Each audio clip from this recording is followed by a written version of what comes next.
শিক্ষার্থীরা এইমাত্র পাওয়া 7 কলেজে ঢাকা কেন্দ্রীয় বিশ্ববিদ্যালয়ে ভর্তি 2025 বিভাগ পরিবর্তন ও আসন সংখ্যা সর্বশেষ যে আপডেটগুলো এসেছে, বেশ কিছু বিষয়ে তারা আপডেট জানানো হয়েছে। শিক্ষার্থীরা দেখো তোমাদের নতুন কি কি আপডেট এসেছে। তারা সেকেন্ড টাইমারদের জন্য 2 নম্বর করে পেনাল্টি নাম্বার রাখা হয়েছে, অর্থাৎ তোমরা যারা সেকেন্ড টাইমার রয়েছে তোমাদের 2 নম্বর করে কেটে নেওয়া হবে। ভর্তি পরীক্ষা থাকবে নেগেটিভ মার্কিং, যেখানে ভুল উত্তরের জন্য 0.25 করে নাম্বার কাটা হবে। 4টা ভুল উত্তর করলে তোমার 1 নম্বর কাটা হবে। শিক্ষার্থীরা বিভাগ পরিবর্তন নেই, তবে তুমি কেউ যদি চায় সেক্ষেত্রে কিন্তু পরবর্তীতে বিভাগ পরিবর্তন করে অন্য বিভাগের সাবজেক্ট চয়েস দিতে পারবে, অর্থাৎ গুচ্ছের মতো ভর্তি হবে। অর্থাৎ তোমরা যেমন এ ইউনিটে পরীক্ষাতে তুমি বি এবং সি ইউনিটের সাবজেক্ট চয়েস দিতে পারবে, বি ইউনিটের পরীক্ষাতেও তুমি সি ইউনিটের চয়েস দিতে পারবে। এভাবে কিন্তু তুমি বিভাগ পরিবর্তন করতে পারবে, কিন্তু তোমাকে আলাদাভাবে কোনো পরীক্ষা দেওয়া লাগবে না।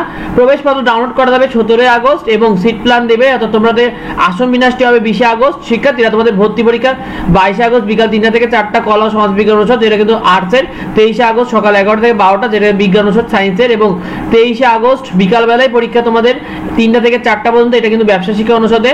শিক্ষার্থীরা তোমাদের আবেদন চলবে কিন্তু 3 আগস্ট এবং আবেদন শেষ হবে 10 আগস্ট। পূর্বের ওয়েবসাইটে তোমাদের আবেদন হবে, যে ওয়েবসাইটের মাধ্যমে আবেদন চলছিল।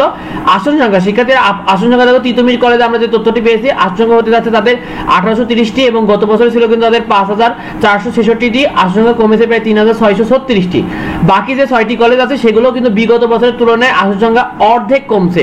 শুনছি কিছু কিছু কলেজে অর্ধেকে অনেক বেশি কমিয়ে দিচ্ছে। শিক্ষার্থীরা আবেদনের যোগ্যতা দেখো, আবেদনের যোগ্যতা ফি, তোমাদের আবেদনের ফি হবে 800 টাকা। বিকাশ, রকেট, নগদ, ব্যাংকের মাধ্যমে দেওয়া যাবে। 100 নম্বরে তোমাদের এমসিকিউ ভর্তি পরীক্ষা হবে, জিপিএ থাকছে 20 নম্বর। এ ইউনিটে তোমাদের বিজ্ঞান বিভাগে 7 পয়েন্ট, বি ইউনিটে মানবিক বিভাগে 6 পয়েন্ট এবং সি ইউনিটে বাণিজ্য বিভাগে তোমার 6.5 পয়েন্ট থাকবে। শিক্ষার্থীরা মানবন্টন তোমাদের এ ইউনিটে পদার্থে 25, রসায়নে 25, জীববিজ্ঞানে 25, গণিতে 25, বাংলায় 25 এবং ইংরেজিতে 25। পদার্থ রসায়ন অবশ্যই দেখাতে হবে, জীববিজ্ঞান গণিত দুইটাই দেখাতে পারবে, অথবা গণিত প্লাস ইংরেজি বা বাংলা দেখাতে পারবে এবং জীববিজ্ঞান প্লাস ইংরেজি বা বাংলা দেখাতে পারবে। শিক্ষার্থীরা তোমাদের বি ইউনিটে তোমাদের বাংলায় 25, ইংরেজিতে 25, সাধারণ জ্ঞানে 50 নাম্বার থাকবে এবং সি ইউনিটে তোমাদের বাংলায় 20, ইংরেজিতে 20 এবং হিসাব বিজ্ঞানে 20 এবং অন্যদিকে ব্যবস্থাপনায় 20, ফিনান্স বা মার্কেটিং এ 20 নাম্বার থাকবে, অর্থাৎ ফিনান্স বা মার্কেটিং এ যে কোনো একটি তুমি দেখাতে পারবে। তো ভিডিওটি এ পর্যন্তই। ভিডিওটি অন্যদেরকেও শেয়ার করে দাও যাতে অন্যরা জানতে পারে। যদি কিছু জানার থাকে অবশ্যই ভিডিওতে কমেন্ট করো, আর যাবতীয় আপডেটগুলো সবার আগে পেতে অবশ্যই আমাদের চ্যানেলটিকে সাবস্ক্রাইব করে রেখো। দেখা হয় পরবর্তী ভিডিওতে। ধন্যবাদ সবাইকে।